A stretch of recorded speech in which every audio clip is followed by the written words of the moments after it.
Then trolls and populism swayed us. Before the jailed man at The Hague became president, didn't we know right from wrong?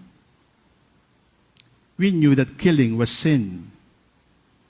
Insulting women, mocking God, death threats, law-breaking, siding with foreigners against nation, these screamed evil.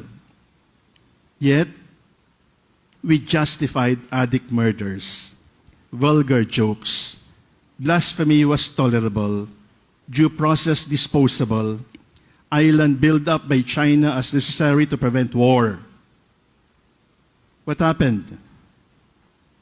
Charisma eclipsed conscience.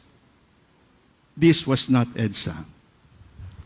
Nakakahiya, nakakasuka, nakakapagtaka. Bakit tayo nagkaganon? That kind of leadership must not be given another chance in this country.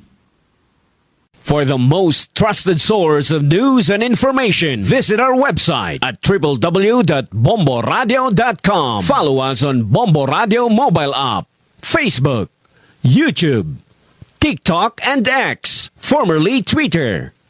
Like, share, and stay connected. Anytime, anywhere.